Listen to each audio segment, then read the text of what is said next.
Hey everybody, it's Mickey here, Mr. India. I always forget to ask, could you please subscribe and like if you like this video? I'm just so bad at asking. But anyway, thank you for joining me today. So today's an interesting day. It's a Sunday, the sun is out, it's California. I'm really hot today and I have a video film for you guys. Well, this is sort of for me as well.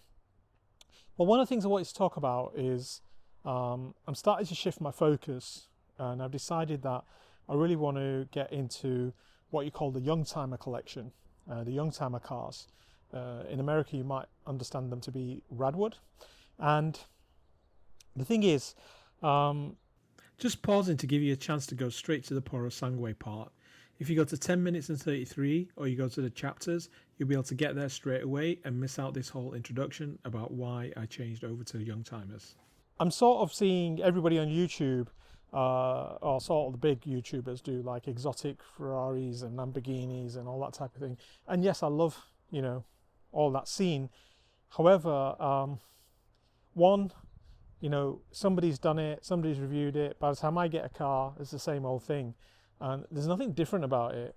So I decided that I wanted to go back to my passion. And if some of you knew, some of my cars that I've actually spec'd out on the Ferrari scene have been more retro 1970s, 1980s, reminding me of those eras, and I've kept to those sort of themes. And you know, I think my Purosangue is a take of the 1960s, you know, smokers lounge. My 812 GTS was all about the panel beating and a handmade car era where we had like Alcantara, we had canvas flooring on it. The dashboard was made out of a panel beaten effect dashboard, so it looked like the panel beaters who used to handmade cars.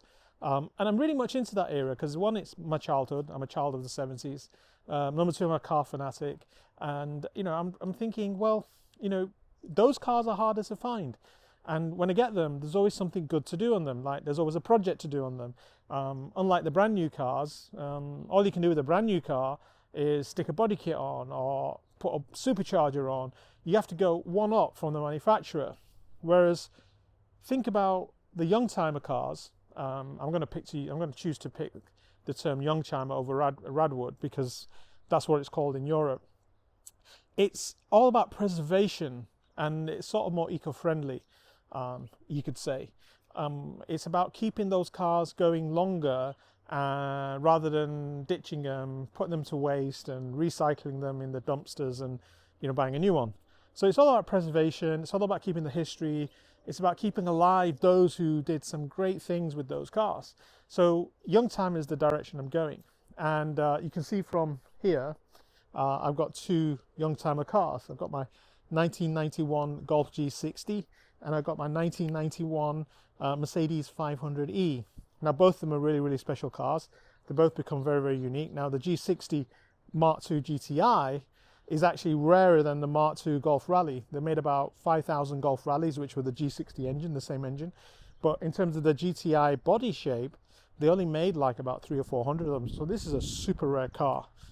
Picked it up recently, been doing a bit of work to it, doing period correct modifications. What I mean, I'm not modifying it with modern stuff. I'm going back to the 90s and the 80s and saying, well, what were the BBS upgrade wheels you got then? And it took me an age to find them, and I got some original 20-year-old wheels. I've got the BBS steering wheel. I've got a period correct Momo exhaust, new old stock or old new stock. I've got the old Hella lights, you know, so I'm trying to make it, you know, bring it back to that era of tuning. So not only do I pick a Youngtimer vehicle, but I want to try and go that tuning route. So you look at car YouTubers today, they buy a Lamborghini, they put a big body kit on it, they put a supercharger on it. Well, I want to go back to the 80s and 90s and say, well, what did they do with these cars then? So if I can get myself like this G60, a standard car, and then do the research and then chase down the parts, there's a lot of fun in doing that. Same with the 500e, you know, getting it back to original, and then I started looking at, well, what was period correct? And I've got the AMG steering wheel, the AMG rear spoiler, genuine, I mean. I've got homage wheels, the AMG Penta, had them made at 19 inch because I wanted 19 inch. And I've even gone as far as putting Porsche 996 calipers all around to give it more braking power. So I've made this very, very unique. The bodywork and everything's in beautiful condition. It's one of the first, what I call Youngtimer Mercedes that I've got in my collection. That's the second Youngtimer car that I got in my collection, which is the Golf GTI. In fact, the third Youngtimer car I got in my collection, but it's under covers, is my Porsche 944 Turbo 1986. It's sort of not working right now. In fact, that was the very, very first one I bought. I bought it during the pandemic, bought it with bent valves. There's a project on it. There's videos. You can see what I did to that car. At the moment, it's off the road because I brought it home from getting tires, decided to change the brake pads, and guess what? After I changed the brake pads, I'll do the suspension restoration, started all that. And then unfortunately, I had a bit of a health scare the last couple of years. I've had a couple of heart operations, all back to normal now. That's why I didn't have too many YouTube videos posting in the last 12 months to 18 months, but I've picked all that up again. Back on track. So I've got three Youngtimer cars, my 1986 944 Turbo, which in itself is a unicorn, my 1991 Golf GTI Mark II G60, and my 500e 1991. Both these two cars are from Europe. My 944 is actually a US car, but these cars are from Europe. This one's from Sweden, and because it's from Sweden, it's got some features like ABS, it's got electric windows, it's got electric door mirrors, it's got some nice options which you don't get in a standard GTI. And then that one's from Germany, and the reason I bought that one from Germany is back in about 50,000 miles ago, in Germany, the car got serviced at Mercedes. The tech forgot to put the sump screw in, it wrote off the engine. So this car from Mercedes has got a 50,000 mile only engine in it, which is one of the reasons I bought it. Did all the work to it, had the transmission rebuilt, everything really spot on. It drives like it comes out the showroom. So I'm shifting my focus to Youngtimer and Radwood cars, or Youngtimer and or is Radwood cars. And I think for me, it's a bit more exciting. There's a lot more to do. There's a lot more chasing the parts, hunting the parts. They're not available. I really enjoy that. When I buy a brand new Ferrari, it just sits there. I don't know what to do with it other than give you a driving video. And I thought, I want to move out of that. So with that, I'm a big Mercedes fan. See the SL63 over there. Asha drives that, my wife. But that particular car, I got a deal on that. I was going to buy a CLE 53 AMG, and when I went to change it from a coupe to a special order convertible, I was offered this SL63 AMG, brand new off the showroom floor. Couldn't resist. But it shows the type of cars I like. I like the European cars. This is my 500e. You see with the Porsche calipers, and there's my Golf G60. You know, got the BBS RSO ones, 16 inch, not 15s. It did came with 15 inch BBS wheels, but I wanted the 16 inch RSO ones. The rear halo lights. Got the Momo period correct tuned exhaust, and inside here we have the BBS period correct wheel. I think that's really cool. I got a G60 gear shift, and this has only done 62,000 miles. The Mercedes has done a bit more than that, over 100,000 miles, but still in very, very good condition. So why did I tell you all this? Garage. I opened the garage today for you guys. These are my two ramps. They've been a godsend since I bought them. Oh, I'm doing a restoration back to original on the GT. I got some brand new bumpers there. So why am I telling you all this? Well, I have found another two Youngtimer cars over in Germany, and you might have seen my post not so long ago, and they are pre-merger AMG cars. And to do that, or to be able to buy them, I can't, well, I want to buy them cash, which I can do, but I can't afford to keep the big Ferraris. Well, at least I can't afford to keep the Ferraris that are on finance. So today's really about showing you my Ferrari Purosangue, and I wanted to give you the reason why, and I just did that. And I actually I'm selling my Purosangue to make way for these Youngtimer cars, which I've decided to focus on. So my whole channel going forward is going to be about Youngtimer collection. It's going to be, I know there's another guy out there with a Youngtimer collection YouTube channel, but Youngtimer is a term which is generalized for cars from the 70s through to the late 90s. So I'm going to focus on Youngtimer collection cars, mainly VW, BMW, Volkswagen, BMW and Mercedes. Those are my passion. I know a lot about them. I know how to repair them fairly easily. That's going to be my focus. And with that, I'm going to sell my Purosangue. And today is about, let me show you what the Purosangue is.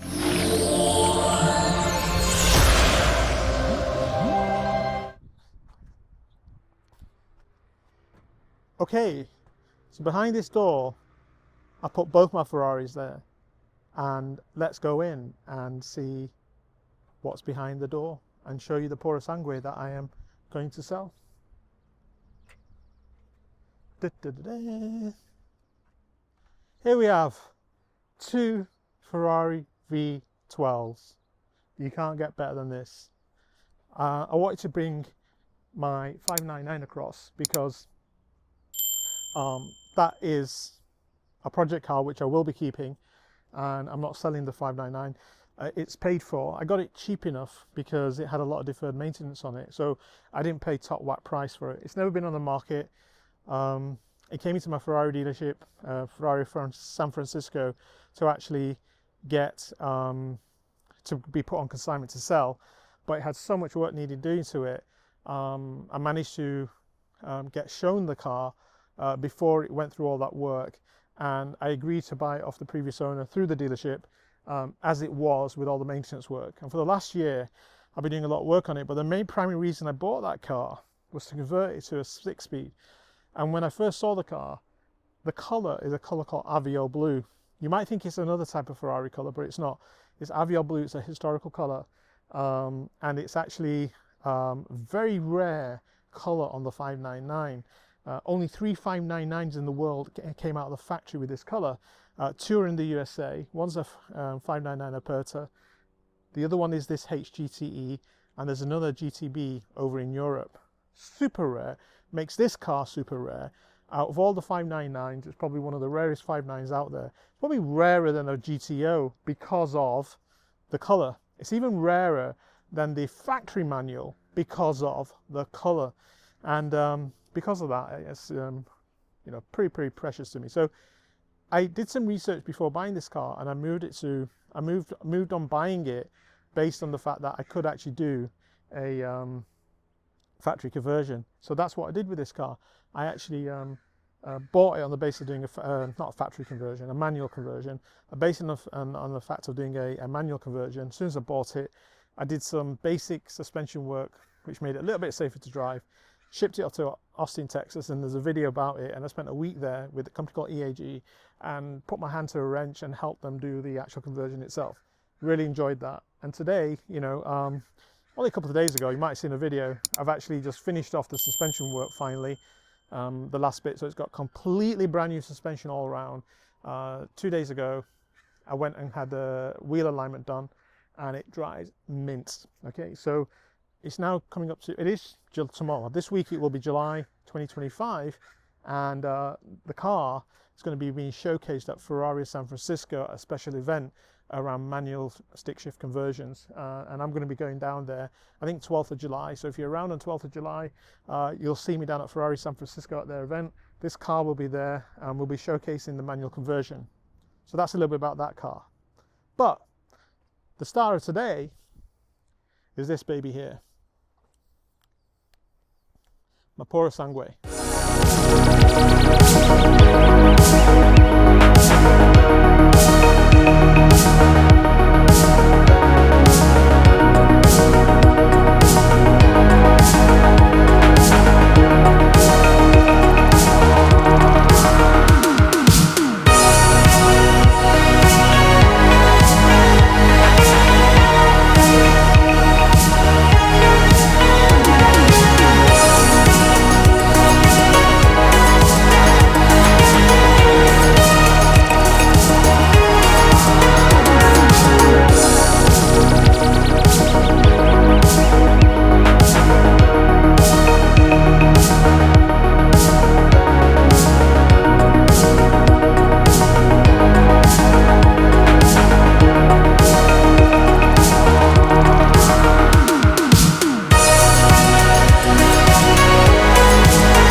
Purosangue.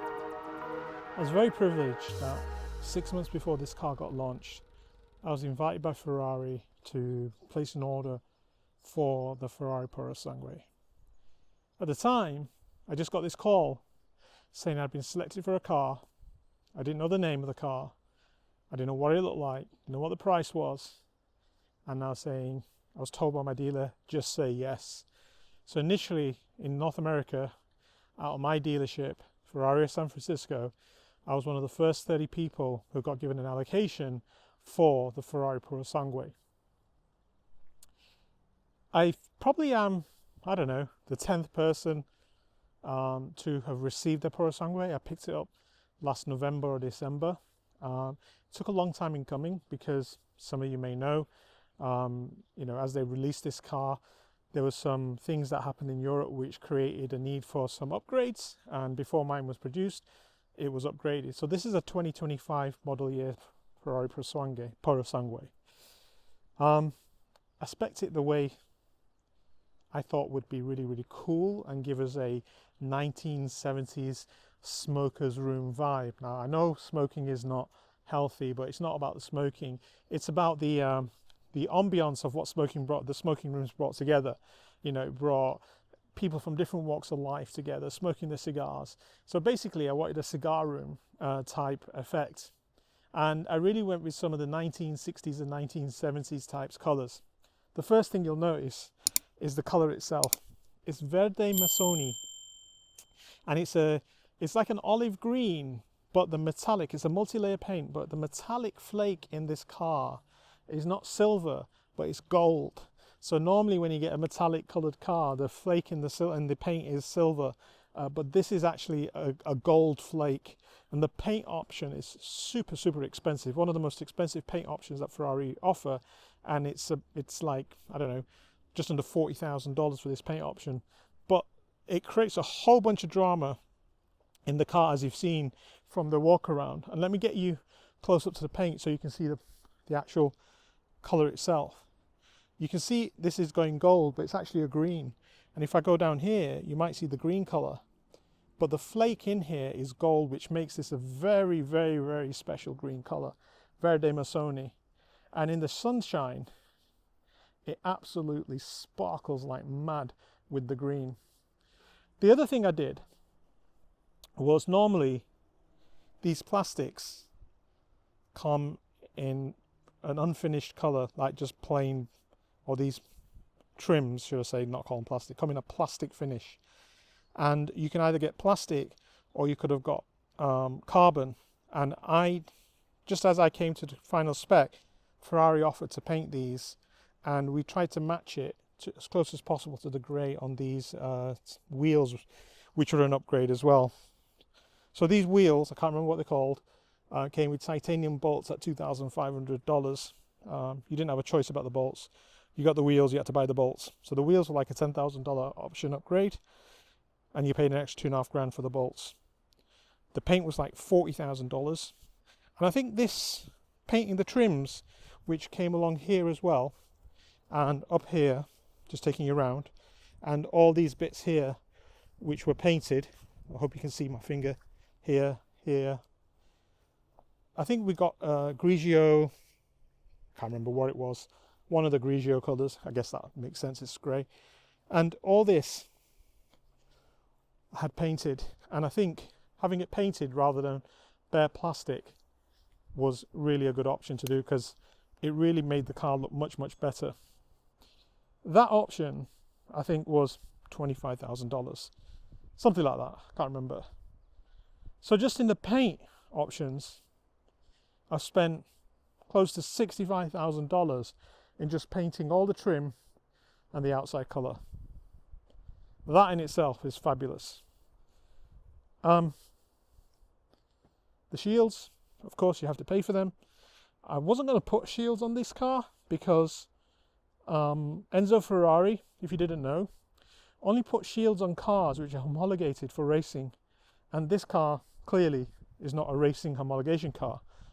Now, if you go back to my Ferrari Roma and my 812 GTS, I had no shields because it was Enzo's desire only cars that were racing homologated got shields, and neither the 812 nor the actual Roma was a racing vehicle for Ferrari, that was.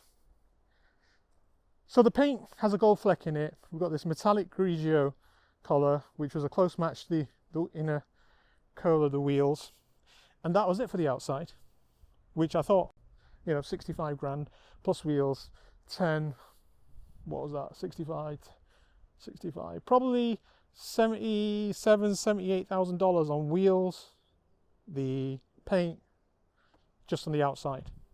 Let's go on the inside. What did I do? I mean, the car is very well spec'd to start with. You get these suicide doors we talked about, but these seats I've paid extra for. I think they're comfort sport seats, which means the rear are heated, adjustable. You've got an adjuster here, you can see they go backwards and forwards. I think not all seat options are rear adjustable. The front ones, obviously massage seats as well, heated, cooling, all that comes.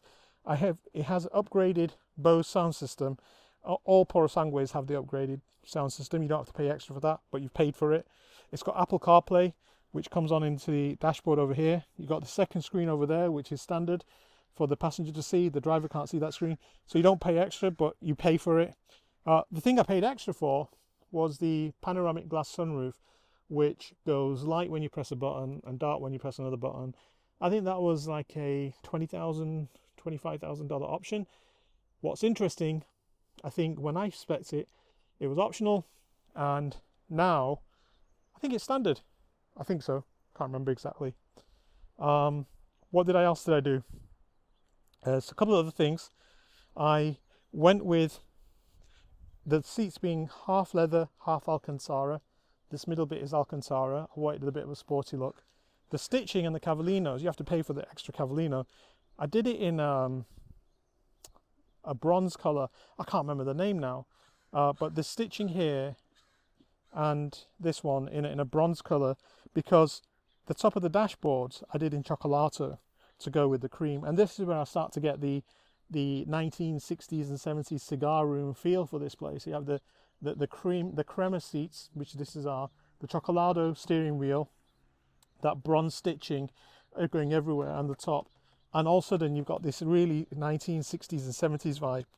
The mats are the same, Chocolato carpets, Alcantara at the bottom of the doors, crema at the top. I've not done many miles in this, it's probably just under 600 miles, but for crema seats, they really stand out well. These seats do fold down electronically. There's buttons in the back to do that. Cup holders there. You've got the individual air vents. This pops up, and the passengers at the back can control their own heat controls. So it's really quite well spec car. Excuse me. Let's put the suicide doors away. Oh, let me open the hood, because that's something we want to talk about underneath the engine. So this is a clamshell hood. As you can see, it opens up, and here's the paint, Verde Masoni. It's a 1960s color, and there we have the V12 engine, naturally aspirated. And this one, I'm not sure how long they'll keep doing naturally aspirated V8 engines. I think the cylinder is the next one, but I think I've heard rumors that there's going to be a hybrid now going forward. But just look at the size of that windscreen. It's like huge. And then it continues on with the panoramic changeable glass roof. Now on the back of these cars, they don't have the rear wipers, because they have this glass, and the glass here, you can't see it. They've got molds here and bends. The idea is with the wind, it takes the actual water off. There's a rear camera here and the charging ports, but in the boot itself, you've got the buttons here to operate the seats. I'm not going to do it because it takes too long, it takes forever, very slow. There's a little storage compartment down here, cover, smart charger that now connects to an app on your phone, and you can see if it's ever charged. There's a birth certificate with all the options. I'll show you a photograph of it. You can see it's fully loaded up with lots of options, this car. If I can get it, let me 1 second, see if I can get a better picture of that. There we go. So quite a full option sheet. Pretty cool. Anyway, just give you a moment there. There's your the actual what do you call it, car cover. Never used it. Charger I have used. These can all come off. This can come off. I think you just pull this off, pull the seats down like this, something like this. There you go. And then this comes out, seats go down, and you can, you know, put your skis, or you can go to Home Depot if you dare to, you know. And let me put this back in. There you go. And this stores under here, so this comes out of the way. I press the button and it's closed. I did opt to go with the standard exhaust, going for the matte coloured exhaust. I actually think I paid for them. I can't remember now. But I have got PPF on, not the whole car, all the key components. This back panel's PPF'd. These are PPF'd. Those are PPF'd. Anywhere, I think there's some PPF across here. The whole front end is PPF. Let me close the hood. Oh. Yeah, so the whole front clip is PPF'd. So there should be no paint damage on this car. I didn't go for the whole car in terms of PPF because there's just no point. So basically, that forward, all the bits that can get road rash, and the back corner, these back panels here, have all been PPF'd. And what I also had PPF'd, just to let you know, is I've had these bits PPF'd, so that when you get in and out, you don't bang your, you don't scratch it. So these are like PPF up to here. So your heel of your foot, when it hits there, it doesn't scratch. So it's very, very, very well protected. So that's my Purosangue. Verde Masoni. Oh, it's got heads-up display as well. I forgot to tell you about that. There's so many features on this car. Anyway, this is my Purosangue. Verde Masoni. Very, very special paint. It's going up for sale. Well, it is up for sale. It is now, by the time this video comes out, July 2025. Ferrari of San Francisco are selling it on my behalf. I don't sell all my cars direct at all. I always go through somebody else, just safer for me. So if you want to speak to Jeff or James or Tom at Ferrari San Francisco, they'll tell you all about it. It's a fabulous, fabulous, unique Purosangue. It's got a decent amount of spec. It's not super, super expensive. It's not in the millions. It's very, very affordable when it comes to a Purosangue. So next thing left is give you a cold start. Listen to this Purosangue. Let me do that for you. And please reach out to Ferrari of San Francisco. Details are in the description below and on the screen. Don't hesitate. Grab it while you can. These are hot property right now. Like I said at the beginning of my video, I'm making way for my new venture, which is around Youngtimer Radwood cars. Like I told you, I've recently found some pre-merger AMG cars, which is the direction I'm going in. Not giving up all the Ferraris. I'm certainly keeping the 599. Maybe in a couple of years I might come back to it, and I think I will come back to the new Ferraris, but I just need a break right now. And I think certainly I want to focus on providing interesting content for you, not just another YouTuber doing an exotic car thing, which, yeah, it's bloody expensive, to be quite honest with you. Like I said, trying to get rid of anything that's got a finance agreement on it, which this is one of them. I'm moving over to where I can just own the cars. I'm not under pressure to do anything, and I can do that whole chasing down the spare parts and all that type of thing. And that's my whole goal in actually getting rid of this car. I'm not desperate to sell it, so I want a fair price for it, but Ferrari of San Francisco know where I stand. It'll get me on the journey with the new direction I'm going in with Radwood or Youngtimer, certainly around Volkswagen, BMW, and primarily Mercedes, which has been my core love. So let's give you a cold start.